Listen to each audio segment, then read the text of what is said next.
us communion where we are. Is that what she said? Yes. So I've already got my stuff, and so she'll be just doing everybody else while I'm plating. Is she doing communion setup then? 'Cause Yes. okay. But just to be ready for Build Your Kingdom Right. at that point. So I'm just going to give you that start now. Anything else? I think so. I just want to talk about that build your kingdom. Ancient words. I think I gave You gave me a yes, I have it in a place where it is there. I just wanted to. Yeah, I've still got this, but I was just keeping that just to look over the theme and to see Jonah's scripture. And then Stephanie did say I could just use widow instead of widow. Oh, okay. Okay.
Come close, love.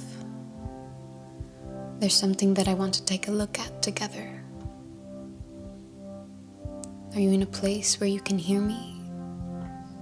Because I want you to really soak in what I have to say. I come offering transformation.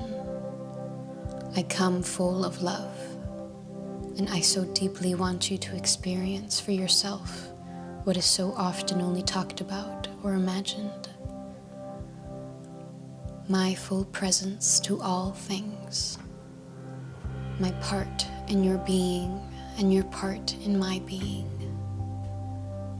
I want to clean you up, cut off what no longer serves you, and show you how deeply and truly everything is enjoined to me. What's yours to do is going to sound simplistic, but it's hard. Trust me, I know. People tend to get in their own way when it comes to connection. So what I am asking you is to open, to show me where it hurts. Because right there is where I come in. I am meeting you sore to sore, wound to wound, to nourish you by the intimacy of my own blood and guide you into the mystery and miracle of my deep healing way. I want to bring you closer into me. I want you to experience me and my love firsthand, source to soul. I want you to know that you are soaked in me. You are within my love everywhere, always, and my love is never exhausted. So share the spirit of it freely. Give without worry or desperation. Let love move among you, soul to soul. My heart is set on you. I am here, active and present. I am yours and you are mine. I will never leave you. So trust, remain, rest assured. Be still and know. You are within my love, everywhere, always, source to soul, and my love is never exhausted.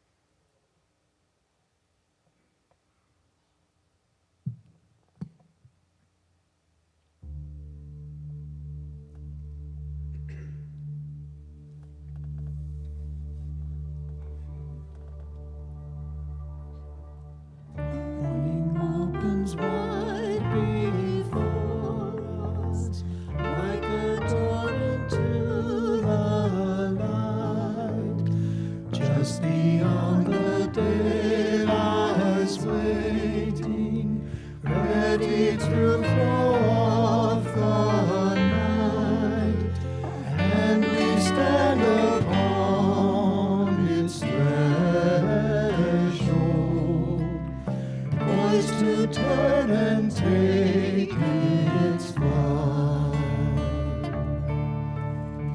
Now the earth in all its glory springs to meet the rising sun, warms to all who walk upon it, cradling all that will be done. All are there, all are loving, mingle and become as one.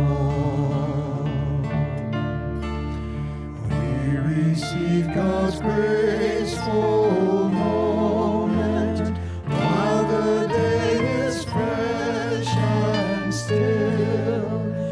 Ours to choose how we will greet it, ours to make it what we will.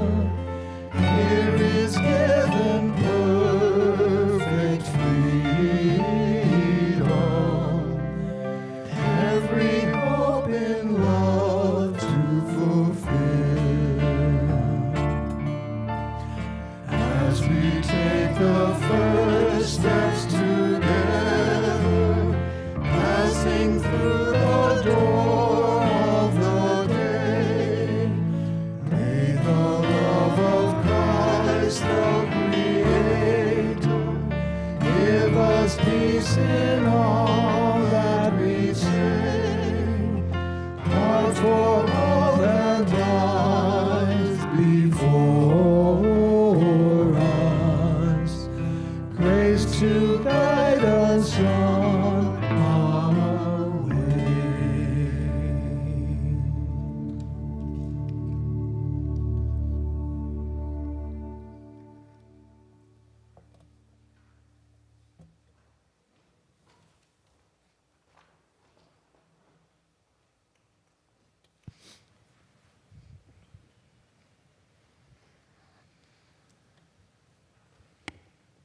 Good morning. Some of you heard me. I looked back a few minutes and I go and said, it is Sunday, right? I hope if you are not with us this morning and you're watching this later in the week that you enjoyed a beautiful Sunday, because it really is lovely weather out there. So nice to finally have some spring weather. Hopefully it'll stay that way and we won't just jump to summer like it feels we have done the last few years. But I'm glad you're here. I'm glad you joined us in worship in person this morning. And for those of you that are online at home watching, we're glad that you're here too. Oh, it sounds like there's a crowd in the, in the vestibule. Here they come. Reminds me of back before the pandemic when everybody would still be downstairs having coffee and church would start and I'd have to go down there and be like, hey guys, let's go upstairs. Let's worship together. Last call time for worship. No more coffee. But it's so good to be back. I had a lovely time in North Carolina last week on retreat. I'll say a few words about that in my sermon time, but it's nice to be back with you. I always miss you when I'm gone, which is a good thing, to be so happy in the church you're serving, to miss your church when you're gone. But Gerald did a lovely job, and I'm so glad he could offer a word to you last week. Yeah, he did. He did a great job. I said, Finn asked me if I scared everybody off because the numbers are lower this morning. And then he said, or they just really liked Gerald. You came back. I said, it's probably that one. I think it's that one. So Gerald, come back.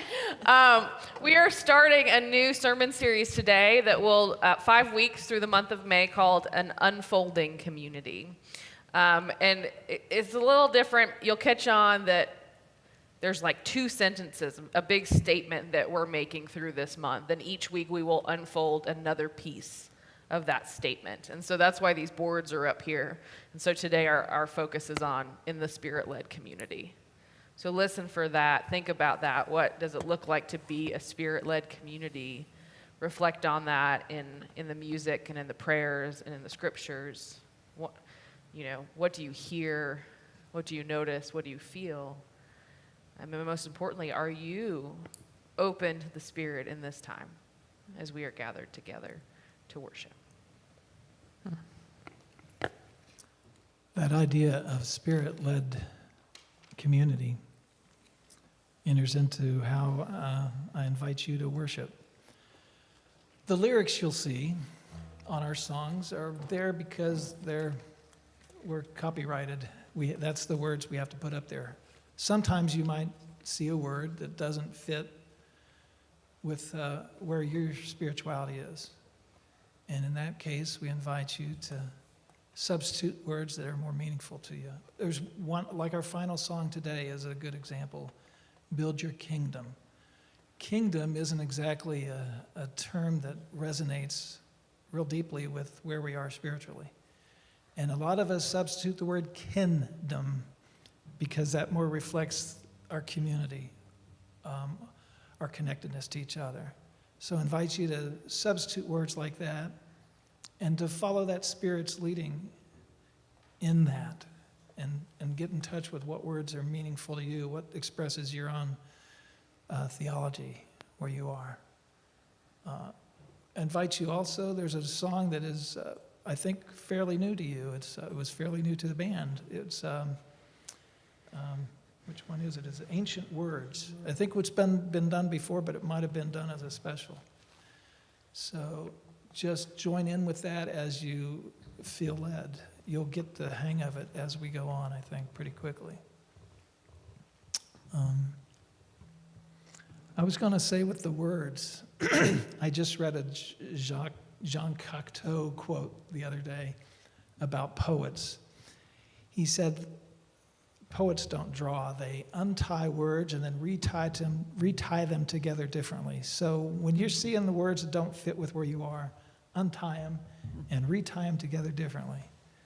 And I'm just really glad you're here. Thanks for being here. Thanks for making my worship more meaningful by your presence. You might want to stand on this, I think.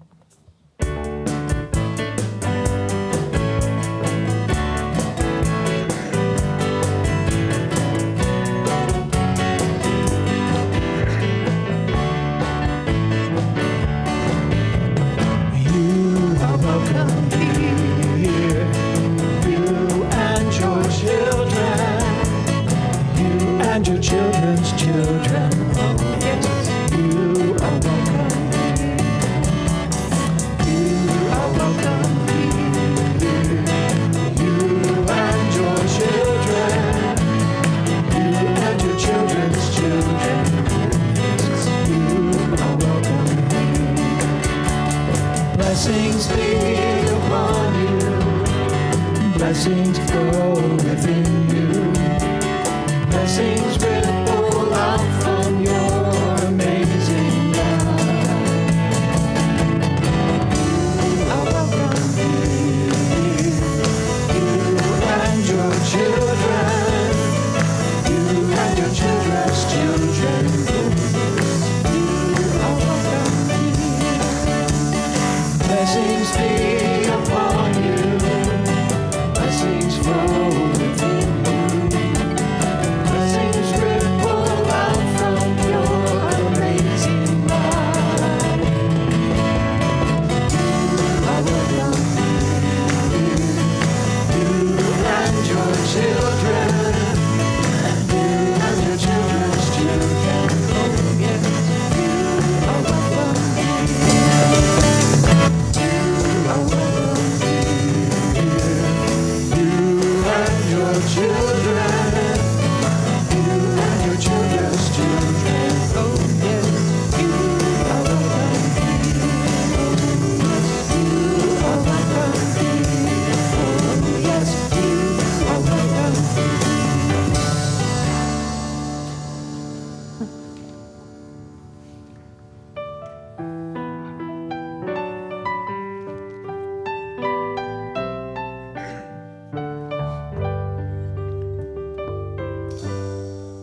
ancient words ever true, changing me, changing you. We have come with open arms, oh, let the ancient words impart.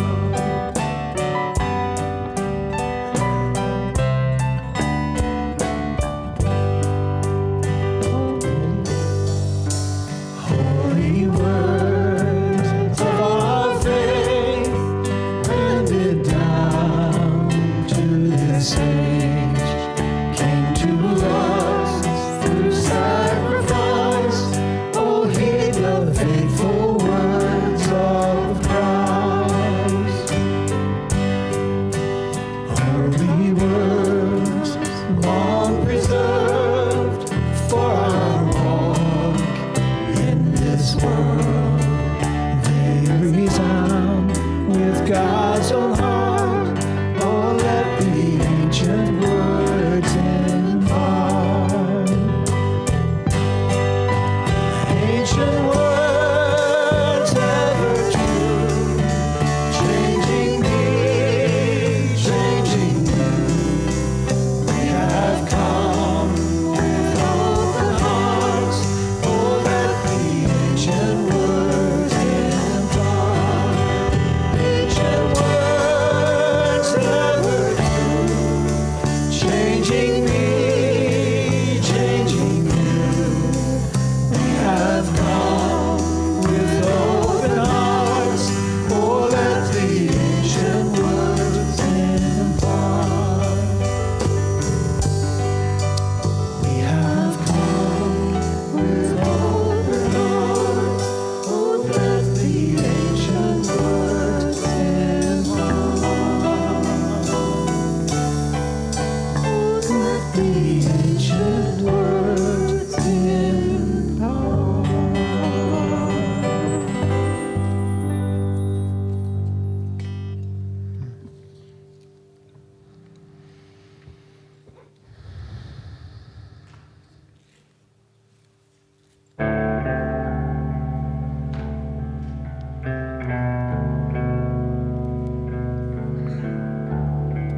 I have just discovered two verses in the book of Exodus in chapter 10 where God says, I guess to Moses, or Moses says, somebody says, I have done all these plagues in order that you may tell your grandchildren about them.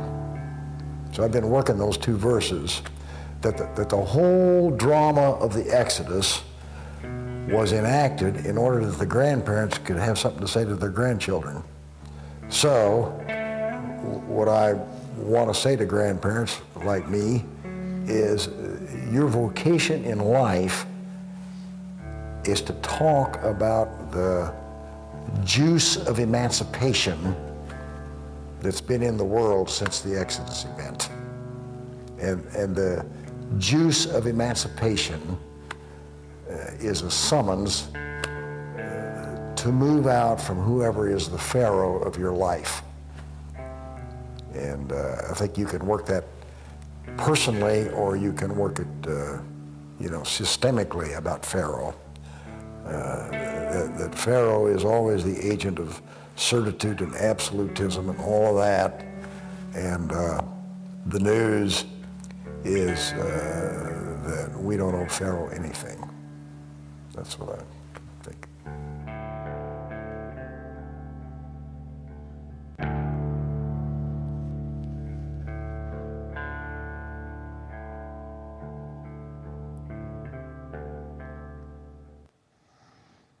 Psalm 78, verses 1 through 7. Give ear, my people, to my teaching. Incline your ear to the utterances of my mouth. I will open my mouth in a proverb. I will utter riddles from of old, which we have heard and known, and which our mothers and fathers have told us. We will not hide them from their daughters and sons. We will recount to the generations to come the praiseworthy deeds of she who speaks life, and her might and the wonderful works she has done. She gave her decrees for Rebekah's descendants and placed teaching among Sarah's offspring, which she commanded their mothers and fathers to make known to their daughters and sons, in order that a coming generation, children yet to be, might know and will rise up and tell their daughters and sons. Then they will put their confidence in God and not forget the works of God, but will keep her commandments.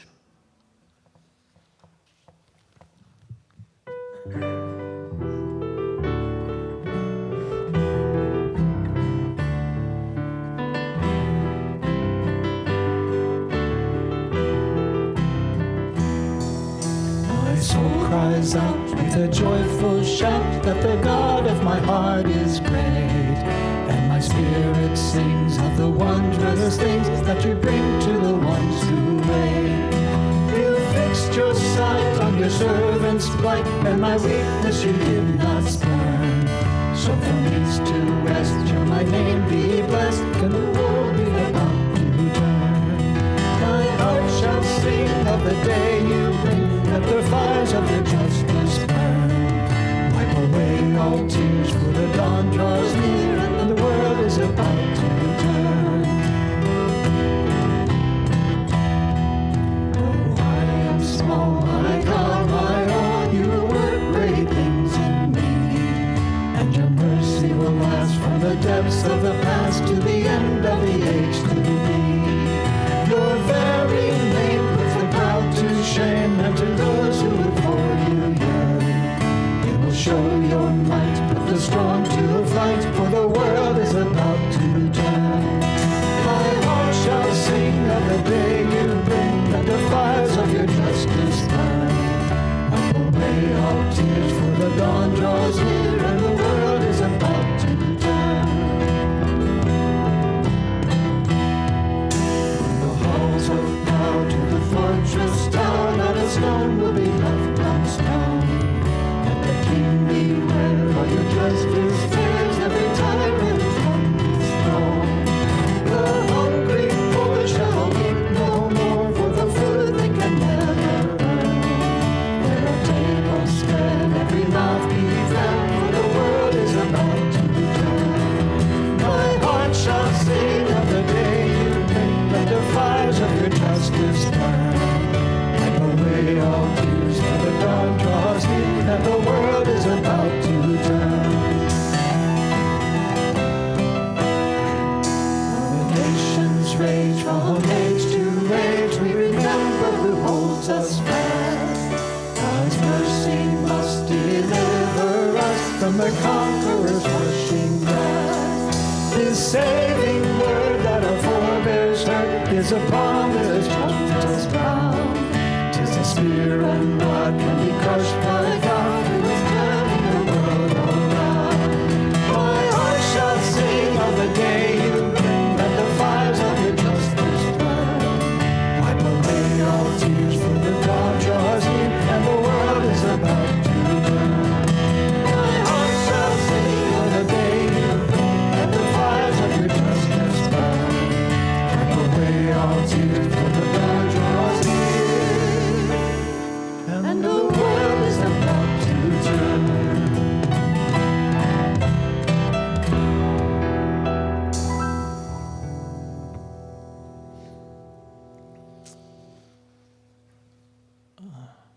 And now let's have a little prayer for our offering.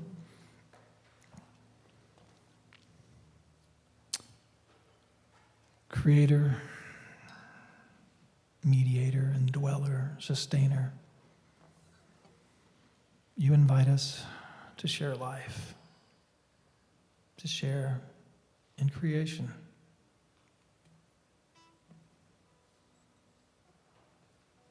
And in the words of our opening video prayer,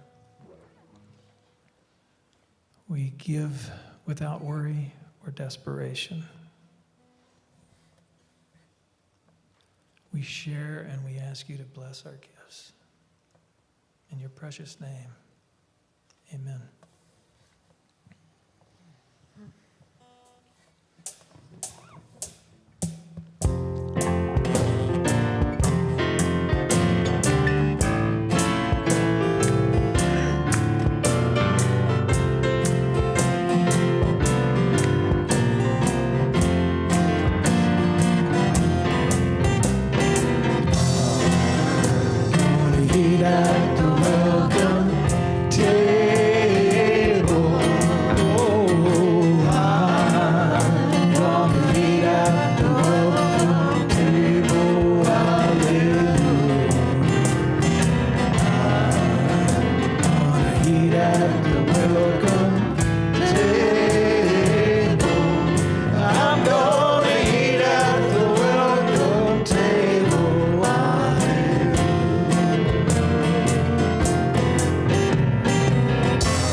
Matthew chapter 22.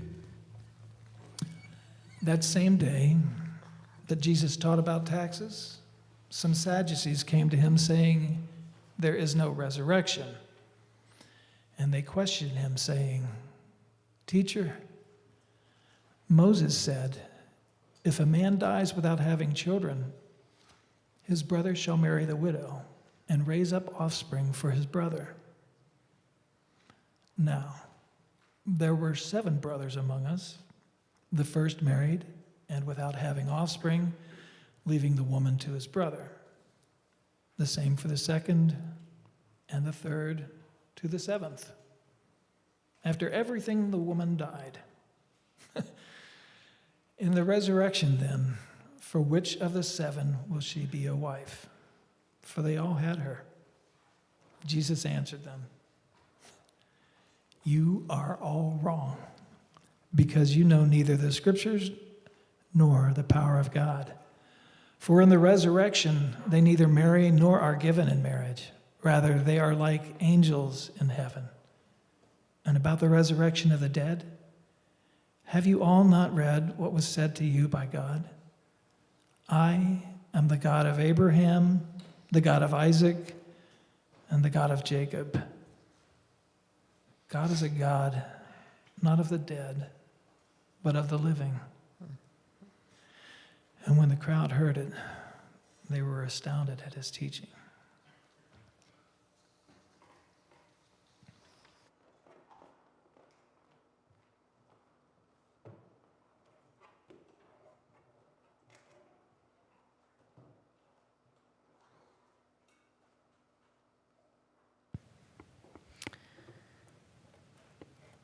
So, at the conclusion of my retreat last week in North Carolina, I was there with some other pastors that I have been in a cohort with all year in a continuing ed program. And I tacked on a couple days at the end of the trip to go back to High Point, North Carolina, which is where I was very first on staff in a church. I was an associate minister there, and that's where I was ordained as well. And I visited some of my old friends, some church members, all these people who hold a special place in my heart because they were a part of my world. And as I was, a young minister, they were also there when I had Finn. So I have special memories of them. And on Sunday, they had an outdoor worship service. And their new pastor invited me to offer a prayer. It was even interesting thinking about what I could probably say in that prayer now that I'm not on staff there anymore, that I might have wanted to say many years ago. But it was a beautiful moment. And I saw people that I remembered, and others recognized me even after 10 years, and smiles lit up our faces, and we embraced. Of course, a lot changes in 10 years. It's always a bit of a mind trip, to go back somewhere that you lived, that you haven't been to in a long time. There were folks that had passed away that I had missed, the obituary of. There were folks that had left the church, and their absence was felt. They were missed. Others left scars behind, right? Church life can be hard at times. But there were good things, too, that I noticed, really good things. Their new pastor, a colleague that I met a few years back before he was even interviewing with them, is this very gifted African-American pastor who I never would have expected to be standing in front of this white Southern church. And they adore him. He's fantastic. There were new faces in the congregation, people I didn't know. The community was beginning to diversify bit by bit. There were young people that became members while I was there that were now serving in leadership roles. And certain traditions of old were left behind to make room for the new. And other traditions that were so loved and meaningful were still there. I joked with a few old friends as they stood behind the grill. They had a luncheon afterwards, and so I joked with these 3 guys that came to join the church, they and their wives when I was there. They were standing behind the grill flipping burgers the whole time, burgers and hot dogs, and I said, man, you guys are right where I left you 10 years ago, because they were flipping burgers then. And we all laughed about that, but the truth is those guys are also deacons now, and they're serving in various leadership roles and running ministries in the church. They and so many others have gone to do so much in 10 years to grow, to evolve in beautiful ways as a community. And it was a remarkable thing to see, and for me it felt really fitting preparing for this sermon series talking about an unfolding community. See, we talk about community a lot because what is the church really without it? And like any relationship, community comes with ups and downs, with losses and gains, and moments of death and moments of life, times of holding steady and times of holding on too tightly, times of growth. And churches know this really well. In our time, a lot of churches are just trying to stay alive, to preserve the church. We were doing this before the pandemic. And in the midst of the pandemic, many churches have had to work even harder to survive. We make a mistake, though, when we think preserving the church means keeping everything as it was. Because the church is like a living organism. It needs to breathe. It needs to let new life in. It needs to unfold. And when we let the Spirit of God in, things are going to unfold. Now, the language of unfolding is something that I was really drawn to a few months ago as I was reading Wilda Gaffney's commentary in her Womanist lectionary. That, we've been using this all year, but as I was reading these scriptures, she talks about unfolding. A lot of times we think of unfolding as an unraveling, or as an undoing. I like my laundry folded, not unfolded, right? We like to fold things in, not necessarily, well, I guess we could unfold presents. That's pretty fun. But sometimes we think about it as an undoing of things.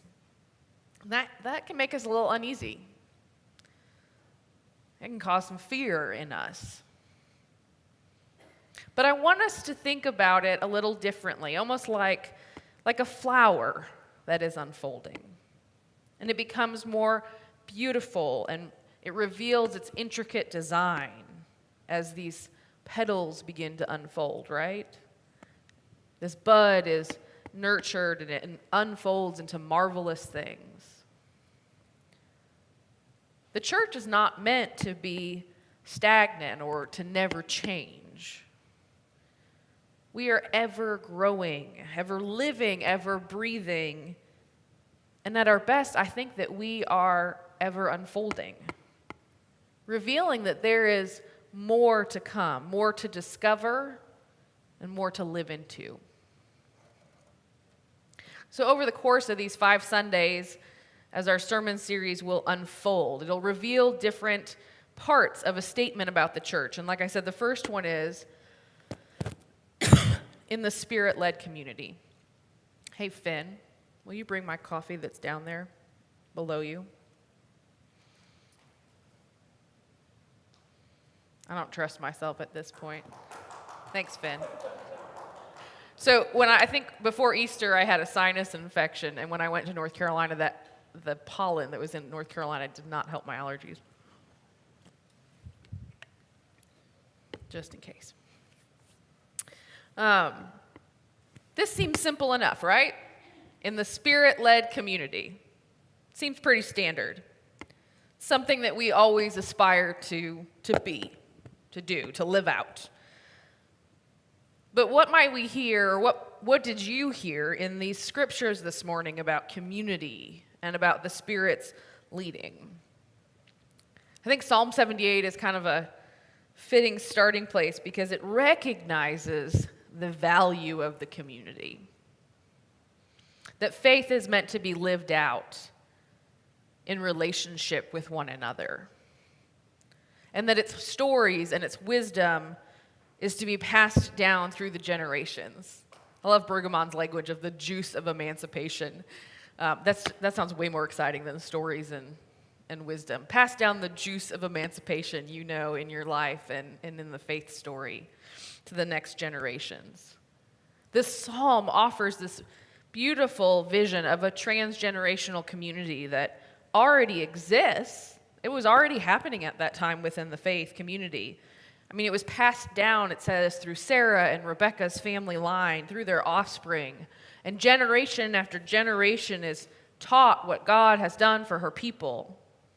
Wisdom, guidance about how to live in community with one another, about who God is, God's nature was shared with sons and daughters.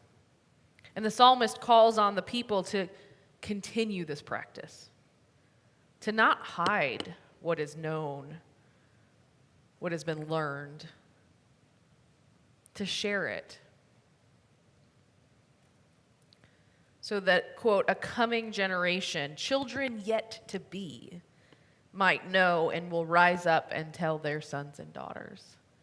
Not just the children in our nursery, but their children as well. Gaffney offers a caution, though, and I think this is always important to remember in the church. The church as a whole, I think we can agree, has a long history of holding on tightly, right? It's got a pretty firm grip on beliefs, doctrines, the way of doing things, of being the church. There is a commitment to preserve the institution of the church. And sometimes that gets in the way of the Spirit being able to guide the church into the future. You might remember a few years ago, if you were here, that we all read the book, A Spiritual Migration by Brian McLaren. And he talked about that. He described a missional migration from organized religion to organizing religion. A shift from preserving organized religion, almost as if we could just like pick it up and place it in a museum for people to look at and observe, to organizing religion within the church for the common good of all. Something that requires space for new life and creativity and transformation, if it really is going to be for the good of all in that time. Now, Wilda Gaffney is a little more direct. And she poses the question like this: is the church today a continually unfolding new thing with astonishing liberty? Or is it a continuation of the biases and hierarchies of our ancestors? Are we a continually unfolding new thing with astonishing liberty? That's a question that I want us to keep before us throughout this month. Now, we see a bit of this struggle in Matthew's gospel. In our scripture this morning, we actually get to encounter the Sadducees. And they come to Jesus and they ask this question about the afterlife, because the afterlife was not something that they believed in. And so they pose this kind of problematic question. Maybe they're just curious, I don't know. But they ask Jesus about the nature of relationships in heaven. They pose the scenario of a woman who has been married to 7 brothers. Each brother has died before she could have children. And so per tradition, she would then marry the next brother in line, hoping to have children with him. And so it went through 7 husbands, 7 brothers. And the Sadducees ask, so who should she be married to in heaven then? Which brother?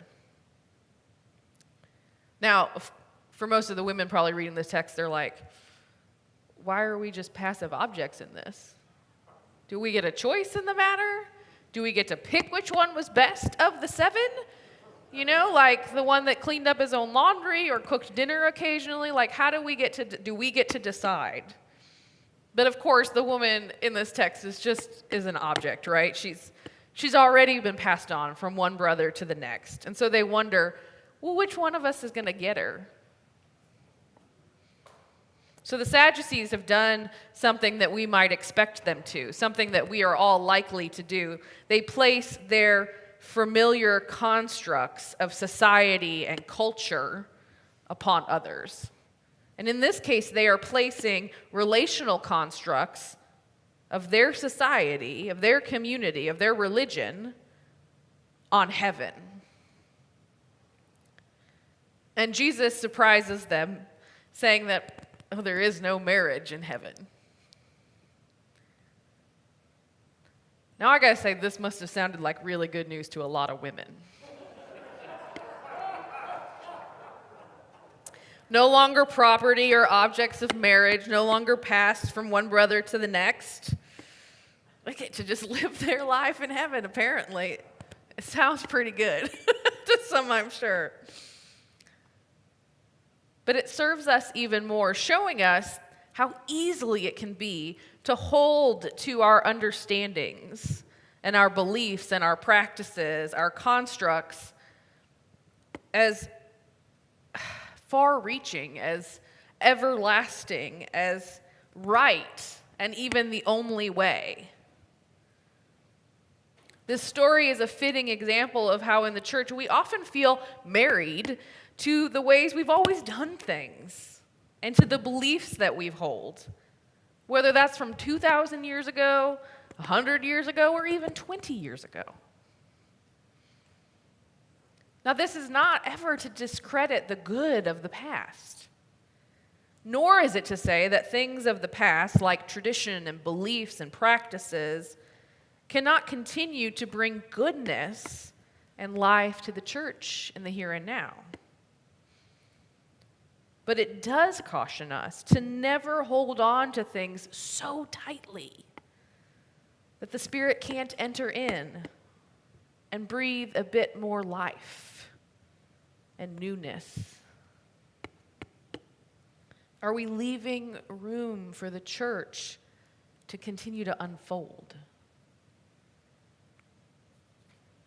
So I had a scary episode earlier this week that my children and everyone is laughing about now, after the fact. Finn already knows. He's thumbs up. So obviously I'm okay. I'm here. I'm fine.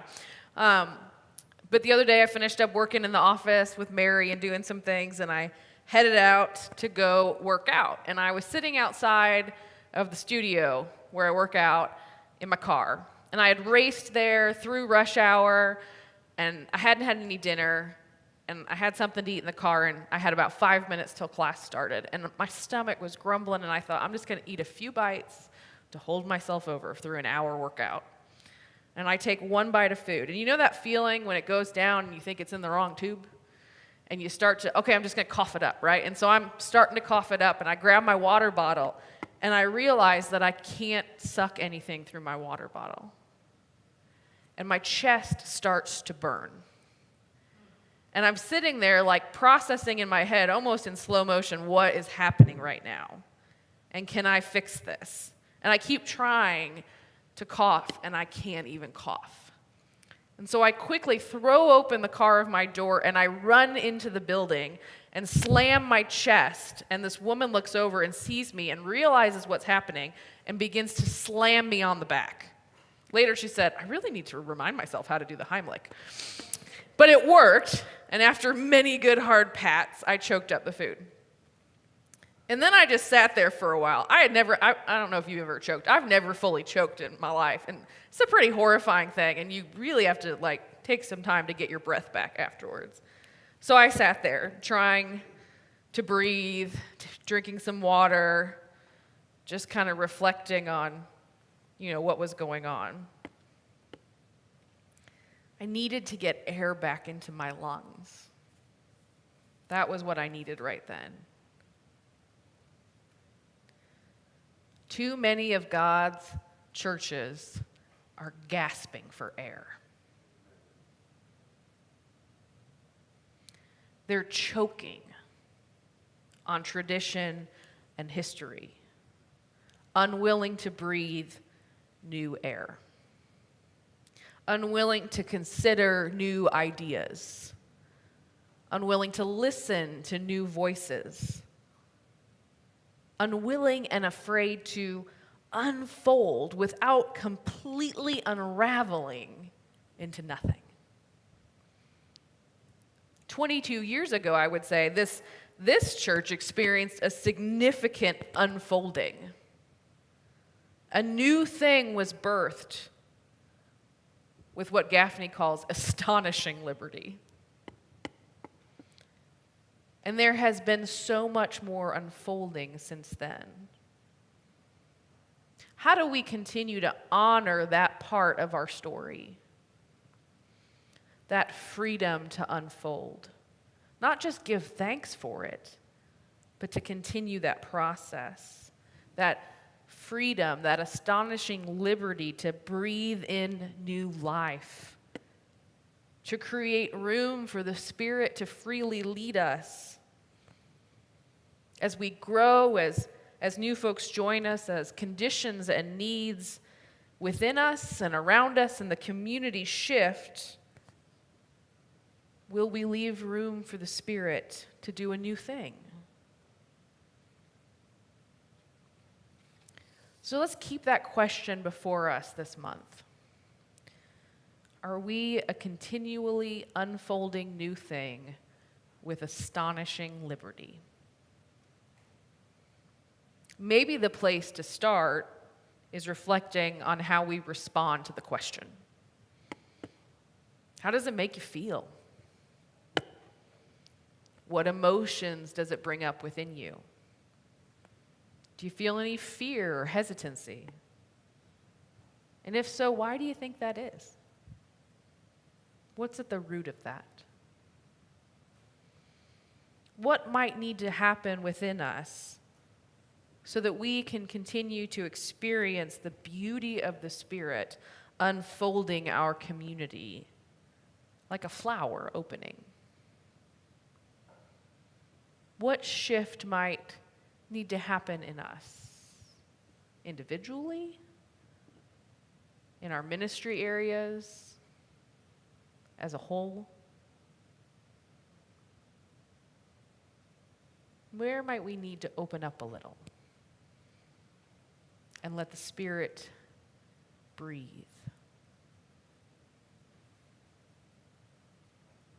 Whatever those emotions you are feeling right now, I want to invite you to bring them to the table. A table that is always unfolding. You know, in my head, it's this table that Jesus originally sat at with the 12, and they just kept unfolding new leaves. You know, more and more leaves added to the table, more and more chairs brought up around it. So large, you can't see from one end to the other. This is a table where we continually find new faces. It's a table where we discover that others are welcome there just like us. It's a table where we're sometimes reminded that we are still welcome, even though we might think we're not anymore. And it's a table where life is always being breathed anew. And so I invite you to the table this morning to receive the bread and the juice, to receive what Jesus offered to his friends in that Spirit-led community, a symbol of his love, a gift. May this communion breathe the Spirit within you. Our table is an open table. All are welcome. You don't need to be a member of our church to participate. Jesus' table is ever unfolding, and there is space for everyone. We are going to invite you, the ushers will guide you to come forward or to the back for communion today and to receive. The server will offer you a blessing, and you will pick up a small cup.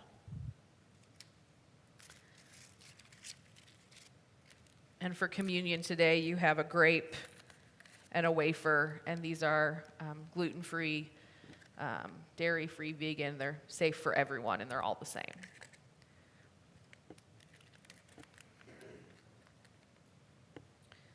As you come today, as you come to the table, or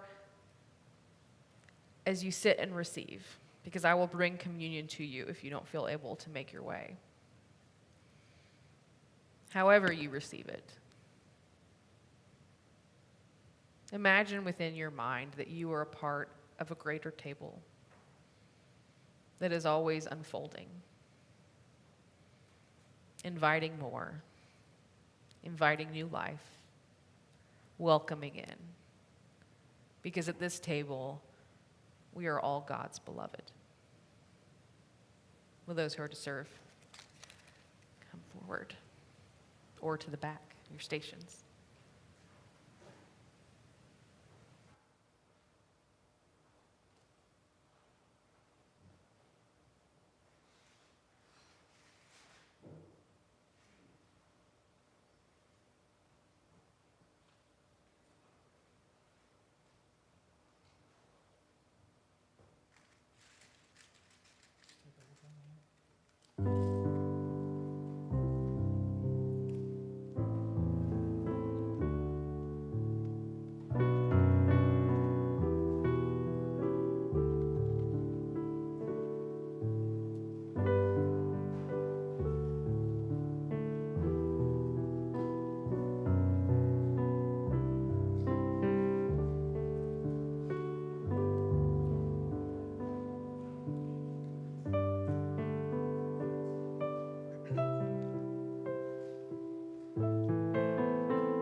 Might even want to stand for this final song. Come set your rule and reign in our hearts again. Increase in us, we pray. Unveil while we're made. Come set our hearts ablaze with hope, like wildfire in our very souls. Holy Spirit, come, invade us now. We are your church. We need your power in us.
change the atmosphere.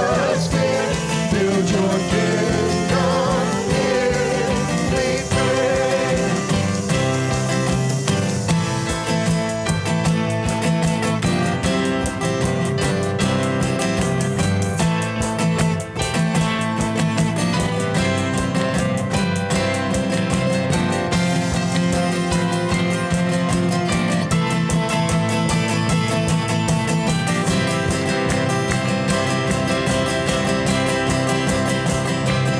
Build your kingdom here, let the darkness flee. Show your mighty hand, heal our streets and land. Set your church on fire in this nation. Change the atmosphere, build your kingdom here, we pray.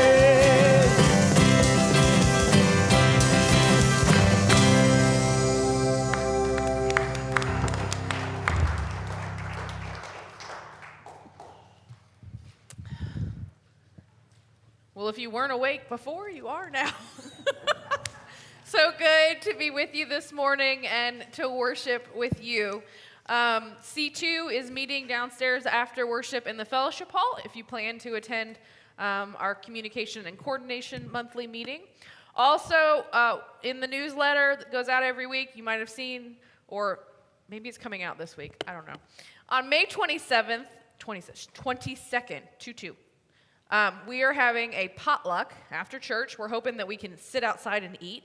But potluck, you get to have everybody's favorite foods again, right? And with it, we're having a silent auction as a fundraiser for Colorado this summer.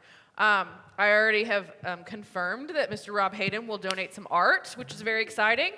But we want to encourage you all to think about what you might donate. And, you know, if you're like me, you might go, well, I don't spin a pottery wheel, and I definitely don't draw, or at least if I did, none of you will pay money to put it on your wall. But there might be something that you do, like cook a really good meal, and someone could pay to have you cater their dinner for the night, like Angie Tim's meatloaf, hint, hint. Just saying, you know, or Kelly Collins cupcakes. Or I know there's some songwriters in here who might write a song for you, maybe. I don't know, that's a big task. You got to pay hefty for that one, right? But think creatively. Maybe you're still young and moving around well, and you say, hey, I'll come do your yard work for you. Something like that. Think about what you might offer at the silent auction, and it really will make for a fun thing. Our children are also going to be creating some things that will be in the auction, too. So Abby Pratt, our children's pastor, is kind of in charge of coordinating those silent auction items. So if you have something, reach out to Abby, and she will connect with you and get that taken care of. So be thinking about what you might do. As you go this week, go in the grace of God. Go knowing that you are beloved. Go knowing that Christ walks beside you.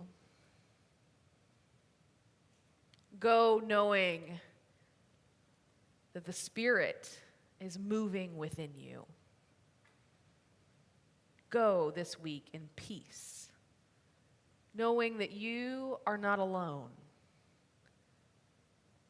that we worship a God who is always with us, and that we carry with us this communion of saints gathered here in this space and at home, this body of worship, this faith community goes with us in our days. Amen.